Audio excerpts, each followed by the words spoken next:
Hi guys, welcome to Prakash Med, and today's topic is about diuretics, and it is going to be taught by me, Havish.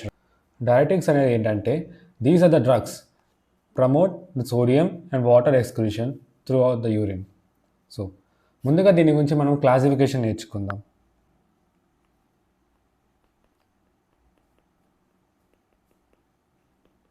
Classification. So coming to its classification, diuretics. Diuretics అనేది నెఫ్రాన్లో రకరకాల parts దగ్గర act అవుతుంది. So first ఈ type of drugs అనేవి ఏం చేస్తాయి అంటే they act at the PCT. So drugs acting at PCT. ఈ డ్రగ్స్ని ఏమంటామంటే కార్బోనిక్ అన్హైడ్రేస్ ఇన్హిబిటర్స్ అంటాం. Carbonic anhydrase inhibitors. ఈ గ్రూప్లో వచ్చే డ్రగ్స్ ఏమంటామంటే అజిటాజోలమైడ్.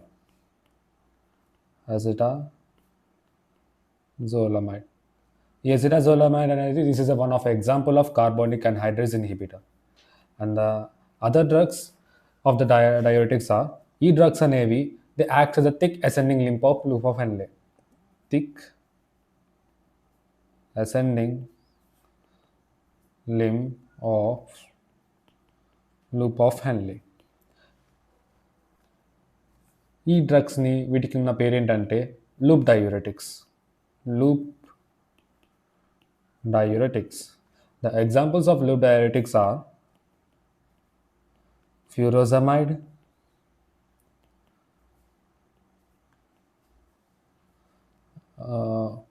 butamide and torsemide. ఈ డ్రగ్స్ అనేది ascending limb of loop of Henle మీద యాక్ట్ అవుతుంది. అండ్ ద అదర్ డ్రగ్స్ ఇవి ఎర్లీ డిస్టల్ ట్యూబ్ మీద యాక్ట్ అవుతుంది. At early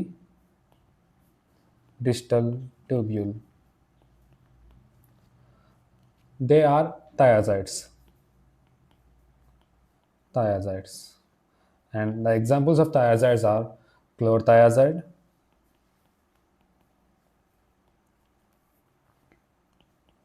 benzthiazide, etc. And there are some drugs which are called as thiazide related drugs. Thiazide related drugs. వీటి example వచ్చేసి indapamide and xipamide. Example indapamide and xipamide. వీటికి కూడా థయాజైడ్స్లోనే similar characteristic properties ఉంటాయి and also అవి కూడా same place దగ్గర act అవుతుంటాయి. And the other group which acts at the late distal tubule and also at the collecting duct.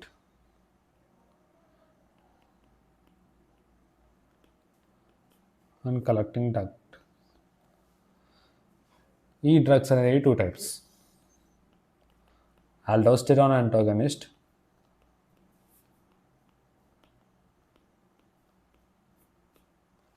which are spironolactone and eplerenone. And the other type of drugs are direct inhibitors of renal sodium channels. ఈ direct inhibitors of renal sodium channels ఏం చేస్తుంది అంటే sodium ఛానల్స్ని inhibit చేస్తుంది. And వీటిలో examples ఏంటంటే amiloride and triamterene. And the last group of the diuretics ఏంటంటే which acts on the entire nephron.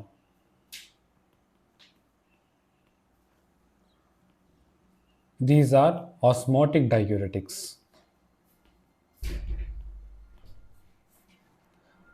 Examples of osmotic diuretics are mannitol, glycerol, and isosorbide. And so ముందుగా ఒక్కొక్క గ్రూప్లో మనం నేర్చుకుంటూ పోతాం.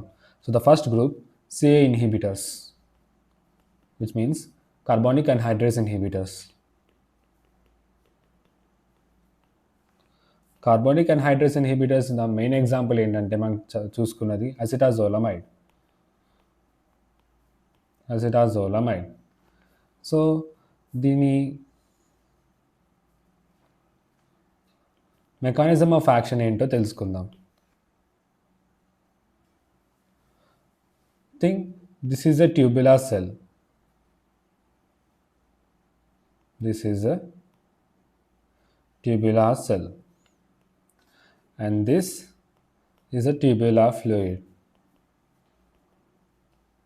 whereas this is interstitium.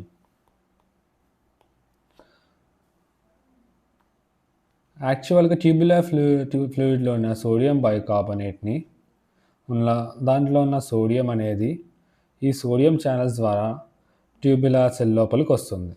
And ఈ tubular cell లోపల ఉన్న ఇంకో సోడియం ఛానల్ ద్వారా ఇంటర్స్టిషియంలోకి బయటికి వెళ్తుంది. అండ్ ఆల్సో ఈ మిగిలిన బైకార్బోనేట్ అయాన్ అనేది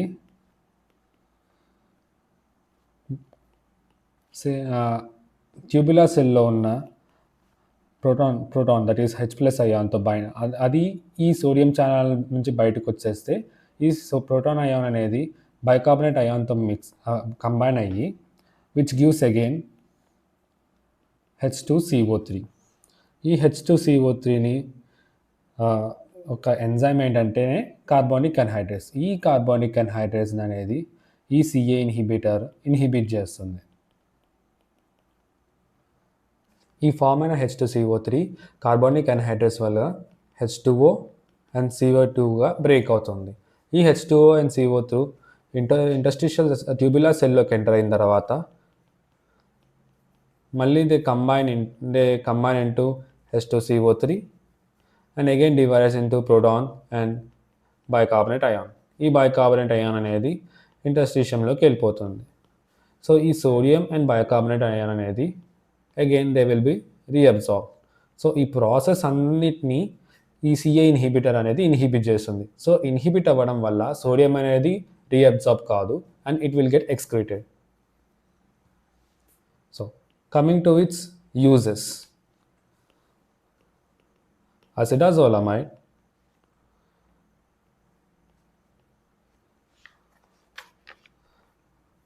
is not majorly used as diuretic ఎందుకంటే it has low efficacy because of low efficacy. And also acetazolamide అనేది మనం గ్లాకోమాలో యూజ్ చేస్తాం, గ్లాకోమా ట్రీట్మెంట్లో యూజ్ చేస్తాం. Glaucoma is nothing but increase in intraocular pressure. ఈ ఇంట్రాఆక్యులర్ ప్రెషర్ని తగ్గించడం కోసం మనం అసిటాజోలమైడ్ని యూజ్ చేస్తాం. And also to alkalinize urine in acidic drug poisoning cases. అప్పుడప్పుడు అసిటాజోలమైడ్ని అక్యూట్ మౌంటైన్ సిక్నెస్లో కూడా వాడతాం.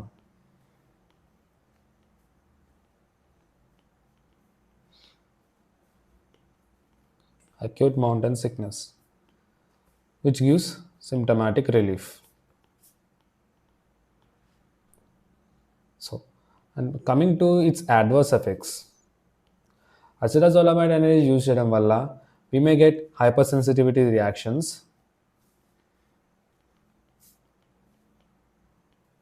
like skin rashes, fever, etc. Skin rashes, fever, etc. And అప్పుడప్పుడు headache, drowsiness, paresthesia, metabolic acidosis. Metabolic acidosis ఎందుకు వస్తుందంటే because of the sodium excrete అయిపోవడం వల్ల, and అప్పుడప్పుడు renal stones, and sodium అనేది బాగా ఎక్స్క్రీట్ అయిపోతుంది కాబట్టి it may also causes hypokalemia, నట్రీమియా.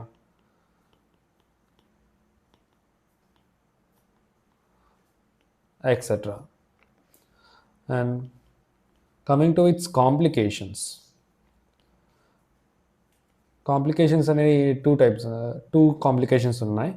They are liver diseases like hepatic coma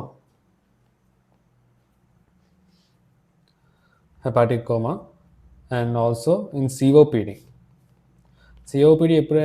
ఎప్పుడు చూస్తామంటే మెటబాలిక్ అసిడోసిస్ అనేది ఇంకా వర్స్ అయినప్పుడు సిఓపిడి అని చూస్తాం. worsening of metabolic acidosis. Next, coming to the second group, they are osmotic diuretics. Osmotic diuretics in the చూసుకున్నట్లయితే they act on entire nephron, and అందులో మనం చూసుకున్న ఎగ్జాంపుల్స్ ఏంటంటే మానిటాల్, గ్లిజరాల్, ఐసోసార్బాయిడ్. సో ఇందులో మెయిన్గా మనం మానిటాల్ గురించి నేర్చుకుందాం. మానిటాల్ అనేది యూజువల్గా ఐవీ లాగా ఇస్తాం, and it is ఫార్మకాలజికల్లీ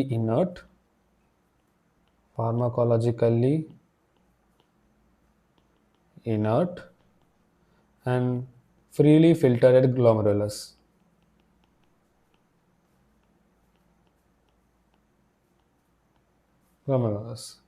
And coming to its mechanism of action, యూజువల్గా ఇది నార్మల్గా మనం 20% ఆఫ్ మానిటాల్ ఐవి నుంచి ఇస్తాం. 20% of mannitol through IV infusion ఏం చేస్తుందంటే ఇంక్రీజెస్ ద ప్లాస్మాస్ ఆస్మోలాలిటీ,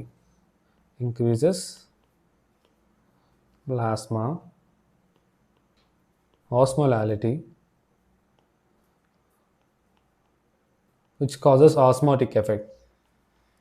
ఈ ఆస్మోటిక్ ఎఫెక్ట్ వల్ల ఫ్రమ్ ఇంటర్సెల్యులర్ కంపార్ట్మెంట్ నుంచి ఎక్స్ట్రా సెల్యులర్ ఫ్లూయిడ్కి ట్రాన్స్పోర్ట్ ఈ వాల్యూమ్ అనేది పోతుంది. సో ఇలా పోవడం వల్ల there will be an expansion of ECF volume.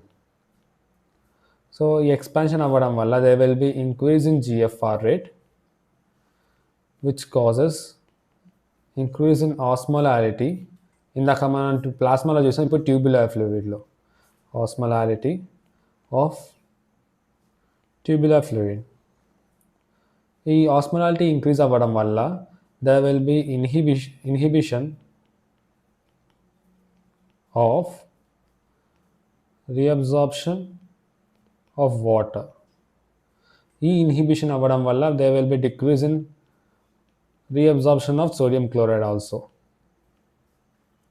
ఇలా డిక్రీజ్ అవ్వడం వల్ల there will be a net effect. ఆ నెట్ ఎఫెక్ట్ ఏంటంటే యూరిన్ వాల్యూమ్ ఇంక్రీజ్ అవుతుంది, sodium and chlorine, potassium, calcium, magnesium ఇవన్నీ ఎక్కువ అమౌంట్స్లో ఎక్స్క్రీట్ అవుతుంటుంది. Net effect increase in urine volume and increase excretion of sodium, potassium, calcium, magnesium, ఇంకా all electrolytes ఇవన్నీ ఎక్కువగా ఎక్స్క్రీట్ అవుతూ ఉంటుంది యూరిన్ నుంచి. And coming to these uses, it is used to decrease elevated intracranial టెన్షన్ని తగ్గించడానికి ఈ ఆస్మోటిక్ డయూరెటిక్స్ని వాడతాం. ఈ ఇంట్రాక్రేనియల్ టెన్షన్ ఎప్పుడెప్పుడు చూస్తామంటే మనం హెడ్ ఇంజరీలో చూస్తాం, అండ్ ఆల్సో సమ్ ట్రామాటిక్ కండిషన్స్లో చూస్తాం. అండ్ ఆల్సో అసిటాజోలమైడ్ లాగా it is also used in glaucoma treatment, and also to prevent acute renal shut down. ఈ అక్యూట్ రీనల్ షట్ డౌన్ ఎక్కడ చూస్తామంటే షాక్ కేసెస్లో, in shock. Another use is to maintain osmolality of ECF after dialysis. And coming to its adverse effects,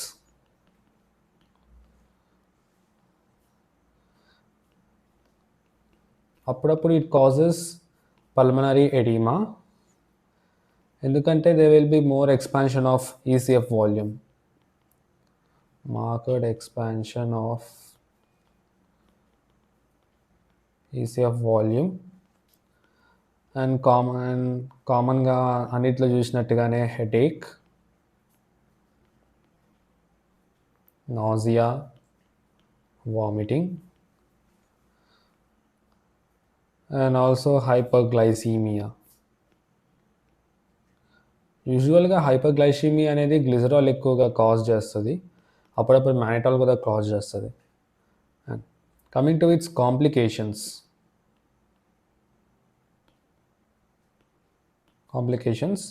it is contraindicated in